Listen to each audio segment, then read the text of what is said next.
And that's for sure. Fisher's going to come out, separating the two of them, and he turns around, puts some damage back into Nico, baby. Sure. Still very sad, very sad.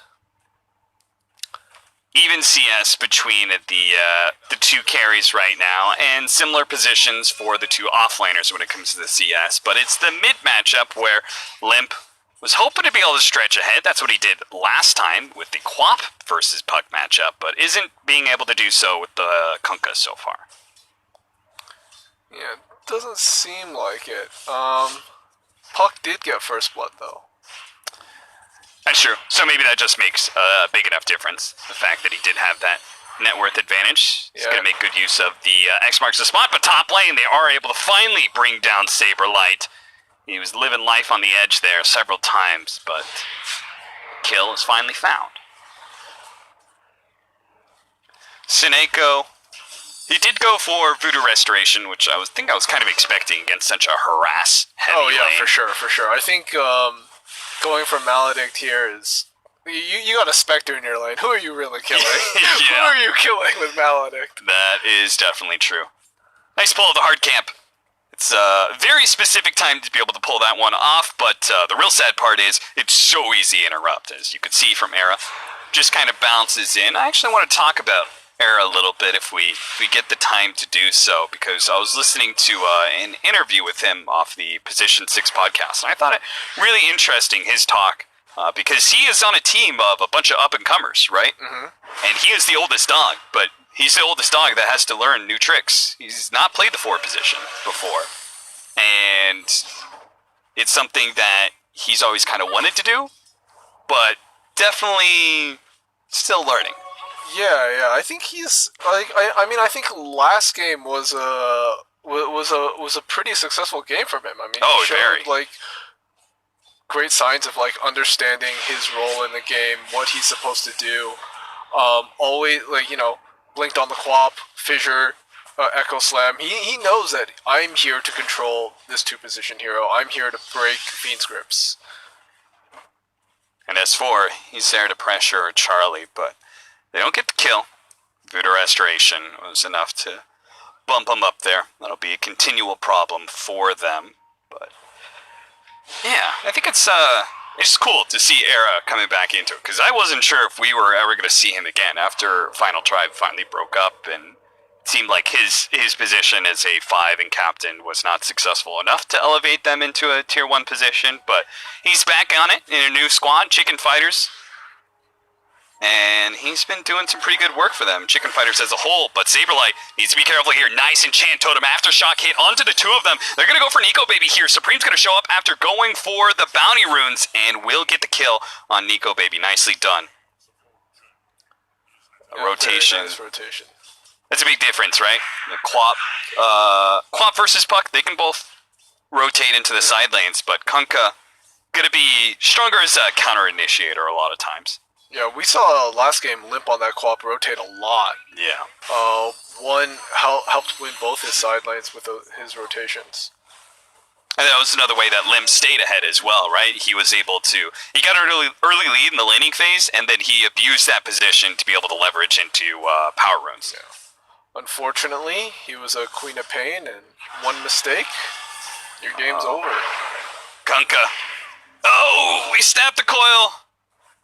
He was probably dead anyway, but the very last second there, tried to snap it to flee away from the Necrophos, who rotated in. A little surprising to see something like that, but I guess he had to... I think he might have had to walk back to base after he got so low in top lane, so... The Necrophos? Yeah. And so it looks like now they're going to swap lanes.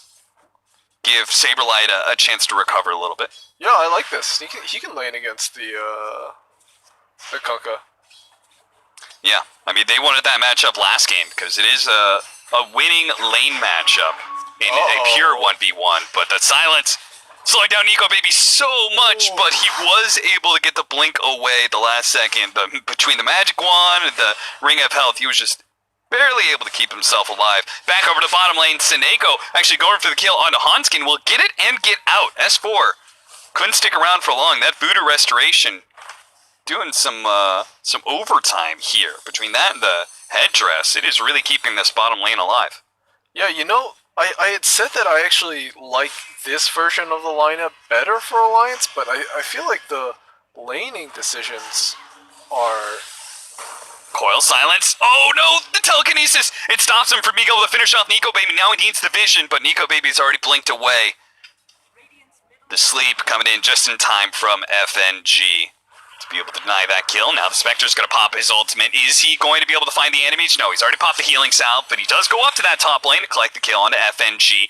Now maybe threatening the Ruby because he's going to get sandwiched by that Earthshaker on the other side. Going to be falling.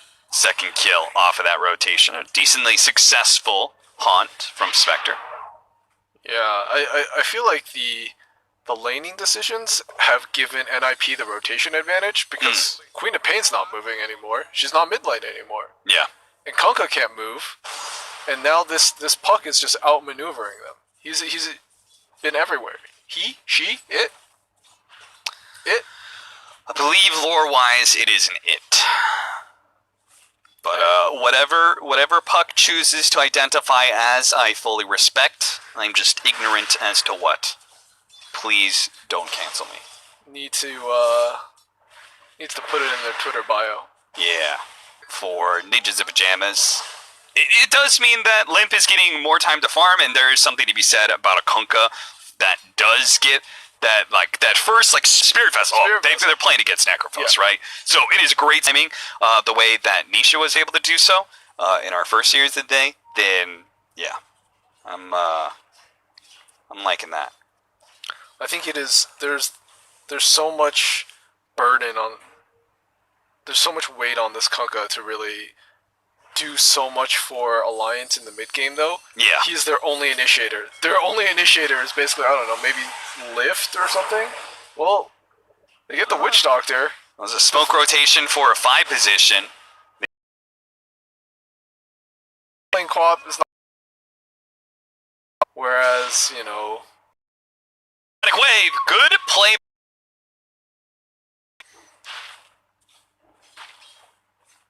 Good read, though. Takes up on the Earthshaker just yet, but if they had that, Nico Baby and Charlie just been kind of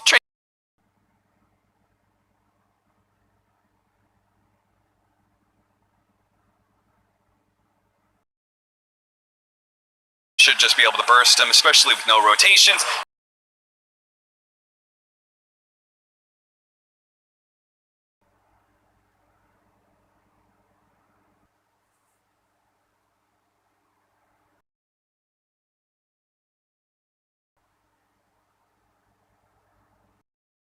No, Nico Baby gets that kill and might just find a second one. He is a much more offensive threat and has a decent kill combination with some of these heroes. Oh, that was a nice disjoint. Dodged the Torrent as well as Limp just kind of threw it out there. Because he survived, it looks like he's going to have a fairly well-timed Blink Dagger, about 15 minutes here, trying to finish off FNG, but it gets a little bit too far forward. Caught by the telekinesis, nukes going out, but even if he's caught by this Torrent, looks like Alliance were giving up hope. So, Ninjas in the Pajamas, this time around, they do successfully defend their tower. So despite the fact that this game, the draft anyway, was very similar to Game 1, Ninjas in the Pajamas, it feels like they're the ones who made alterations. Their lineup's going even better than last time. Yeah, I think it really just comes down to these laning decisions, like off-lane co-op. Poor K. Yeah. He is going to be receiving a full boat combo to the face, and he's going to try and kill whatever creeps and do what damage he can. That being said, they just blew a serious combination, and Ninjas in Pajamas can still either try and defend this tower like they've done so far before, or try and make moves on the other side of the map. Yeah, it looks like they're not going to take that tower just yet. Earthshaker's going to be back up soon. And I can see them just TP back bottom. They will, however, get some bounties. An update on Nico Baby and its Battle Fury. He's just a couple hundred gold away, but it's certainly a later Battle Fury with just rushing it straight up and having it later than 15 minutes. Oh, he has pretty no rough. boots either. Yeah. It's not like he completed treads and then went to the Battle Fury. That would be an acceptable timing, I think. 15 and a half minute Battle Fury with treads is fine, but rushing it like this. Hey, he's got a glove of haste and a magic wand as well. True. Seneko playing with Supreme here. Death Ward going out and doing a lot of damage. They've already finished off one of the supports, but Hanskin tanking enough to survive. Seneko, he's mincemeat. Nico baby puts an end to him with the Mana Void. Managed to, no, he didn't actually dodge that. X marks the spot. Got pulled back, and now his orb positioning would have been bad. So instead, he tries to run the other direction. Blink up in a second here. Phase shift blink. He's good to go.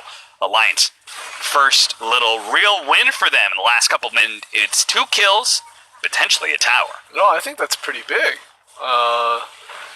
They're going to... They should get this tower, if not now. Yeah, they get this tower.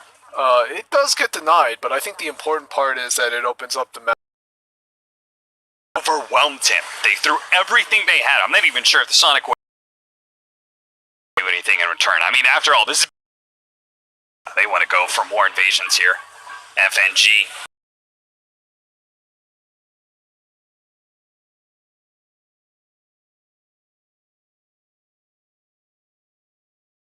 Purple hero. I couldn't tell there was a Maledict on. He's actually so close to his dagger. He's been so close to dagger for so long. Plus the haunt. That is pretty rough for Nico Baby to be able to team. He was thinking, oh, I'm just gonna NA Charlie, don't. Charlie, it's 19 minutes. And so lacking this this down. Alright, finally. A really good farming item. Feels like it all started with that Eternal Envy Necrobook rush. You know? That man one Necrobook. We saw that might be part of the reason. Good find for Ninjas in Pajamas. Did they have correct read of the game that, you know, that's the safest part for back and breaks the coil with the boat landing in as well. So much burst damage. That takes away Saberlight right away. As for Supreme, Charlie is going to try and run him down. Same time, Seneko's trying to keep himself. This is such a scrappy game. Yeah. And then back, right? They're just taking these little engagements here. On the flip side, NIP has caught out. Should not die. I might feel like I'm living in the Twilight Zone. Dolled up a little bit. I mean,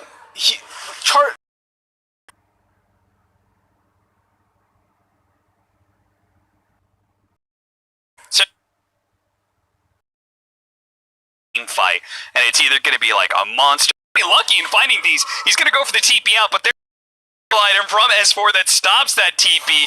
Should have thought of that. Saberlight, but the Reaper sighted. But beyond that, like, I think it's mostly been Alliance, like, running to the Radiant side of the map.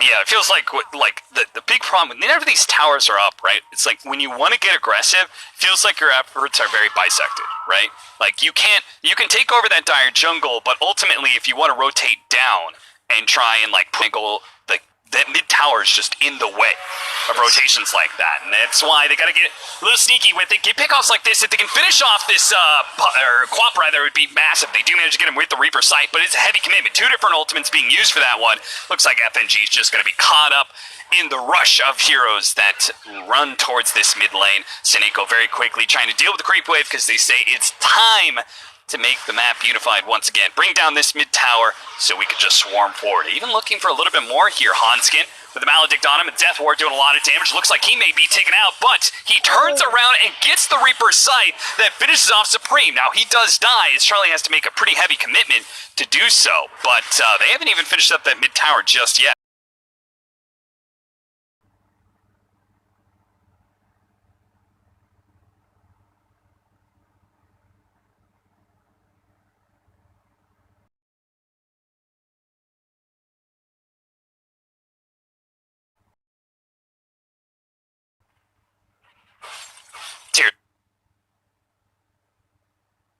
That ends on a 7.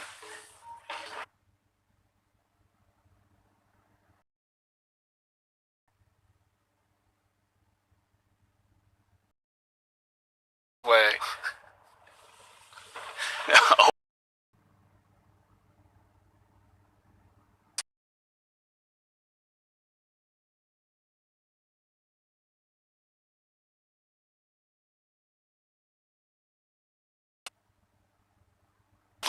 It's just it's like a